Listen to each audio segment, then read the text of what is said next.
I've been using the Insta360 EVO for the past few weeks, and this is what I think.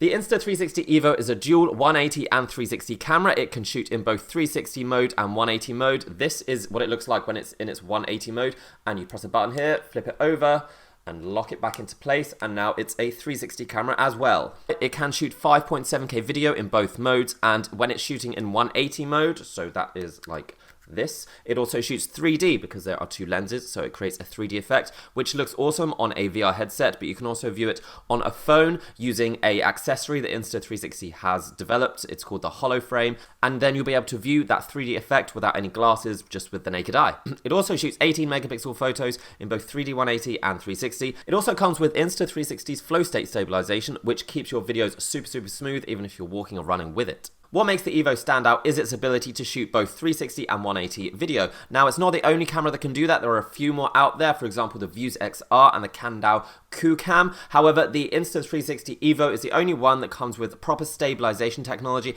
which keeps your video very smooth even when you're moving. Insta360 has also developed a lot of good software to go with their cameras, and the EVO is no exception. Now, let's take a look at some more video shot with the EVO. I have been shooting in different areas, in different lighting conditions. To be honest, I have mostly focused on the 3D 180 aspect of this camera because that is probably the reason you're going to buy it. If you wanted a camera that just shot 360 degree video, there are plenty of others out there. So, I mean, in my opinion, if you were going to buy this camera, you would probably buy it for the 180 mode to shoot in 3D. So most of the example videos I'm going to show you are shot in that mode. In the 180 degree mode, that 5.7K resolution looks very sharp. The colors are okay, not the best in the world, but you can color correct them later. And overall, the image, when viewed on a VR headset, looks good. It's one of the better videos I've seen shot with these cheaper 360 cameras. If you want anything better, you're going to have to spend thousands of dollars. The good thing about 180 degree video is that the pixels are condensed into half the frame size of a 360 video. So all those pixels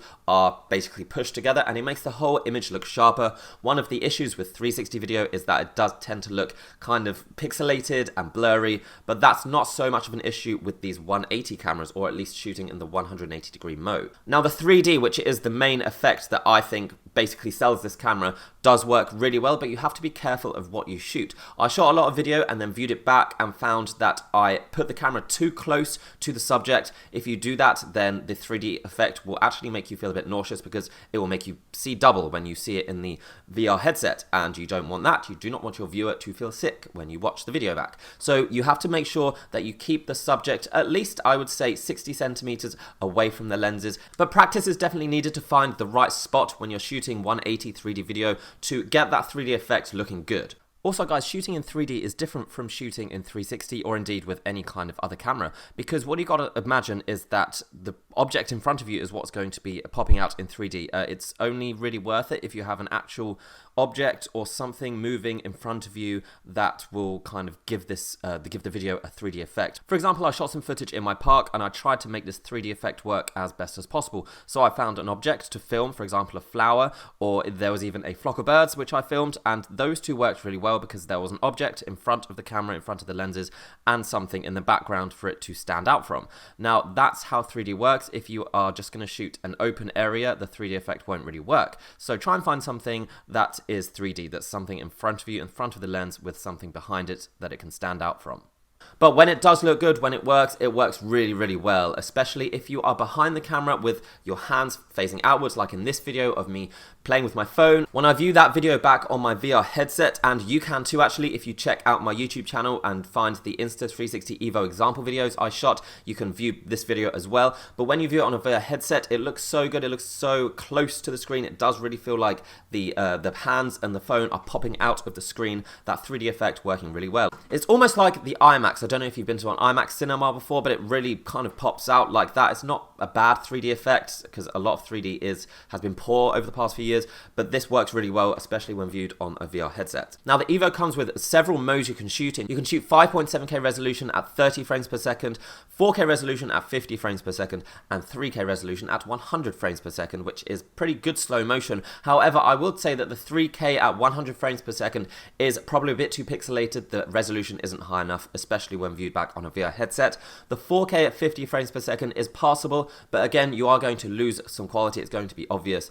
I feel like the best mode to shoot in is 5.7K 30 frames per second using the log mode, which allows you to color correct, allows you to add a lot more color back in if that's possible for you. If not, you don't need to use log mode and the camera will do a decent enough job at adding color itself. But if you want the absolute best quality and you have Premiere Pro or another program with which to edit your video, then I suggest shooting in log mode because you can really get some good details out of that. The camera also has a video HDR mode, which does make a reasonable big difference when you shoot with it on, but you have to keep the camera still. It doesn't work when you're moving. For instance, it does make color stand out, it makes dynamic range better, and it kind of reduces the brightness, which this camera does have an issue with. It does tend to overblow the brighter areas, but HDR mode will go some way to fix that. It won't be perfect, but it will go some way to fix it. I will say, if you are looking for that 3D effect, again, moving is going to be a bit of an issue. You really need to keep the lenses steady or perpendicular to each other and straight, because if you start doing things like this, if the lenses are going to be moving around, the 3D effect won't work as well, and in fact it may again make you feel a bit queasy when you watch it back on a VR headset. But if you want to shoot in the 360 mode, which again is the option you have with this camera, you can feel free to shake it about, attach it to a selfie stick, move it about, run with it, attach it to your skis, your bike, your jet skis, whatever, and it will do a very good job at keeping the horizon level and making your video look very, very stable. Now, obviously, you've been watching me kind of change the camera from its 180 mode to its 360 mode. Now, it achieves this with some kind of locking mechanisms. There's some sliders at the top which slide out to lock it into place, and then you press a button, unslide it, turn it around, and slide it back in again. Now, it is simple. I mean, it is very simple. It's not complicated. However, if I do have one problem with this camera, it is the design. It is not particularly impressive. I don't think it's particularly user-friendly, and it's very, very basic. There is no screen. The locking mechanisms, while it's simple, it's kind of a bit annoying. I feel it's just doesn't always lock into place when I want it to. Sometimes it unlocks by itself. The buttons are a bit basic. I mean, it's all very plastic. Yeah, the design does not blow me away.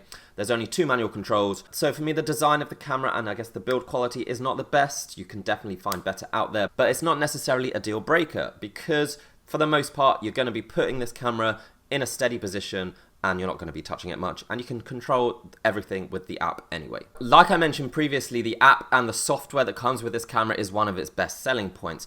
The Insta360 EVO app is basically an identical version of the Insta360 One X app, however with some 3D elements kind of put in there. Now, the extra app that they have developed is for the Oculus Go, the Insta360 VR app, which is again free to download, and what that allows you to do is to connect your Oculus Go to the EVO without any wires, without having to transfer any files, so you can preview your videos straight from the EVO on your Oculus Go straight away.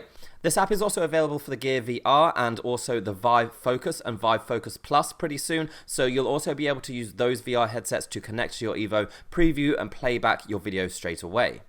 Now, this works quite well. You just connect via Wi-Fi from the Go to the camera, and then you'll see all the files pop up and you can select them. So it's good for previewing. It's not necessarily going to show you exactly what it looks like in the final product, but it's an innovative way to connect the EVO to the Oculus Go, and it again shows that this camera is much more for VR rather than action shots. The Insta360 One X is much more of an action camera. This is much more of a camera for shooting for VR content. So yeah, guys, that's pretty much all I have to say on the Insta360 EVO. In many ways, it is very similar to the Insta360 One X. They basically use the same lenses and the same technology in the cameras. It's just been rearranged to have some more features. For example, well, basically the main feature is the 180 mode in 3D. If you don't care about that, if you don't care about viewing 3D, shooting in 3D in 180, then don't get this camera because it's not for you. That is its main selling point. If you do care about it, and if you own an Oculus Go, if you own a VR headset, or you think you will in the future, or you want to make content for people who own these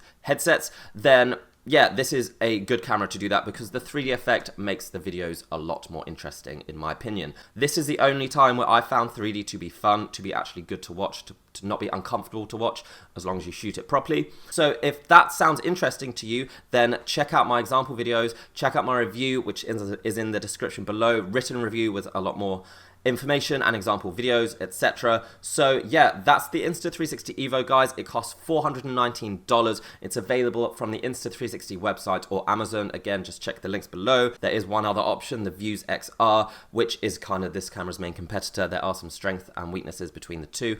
I will do a comparison between the two in the next week or so you can see the difference there. But until then, I hope you've enjoyed this video. I hope you found it useful, and until next time, I will see you around. Goodbye.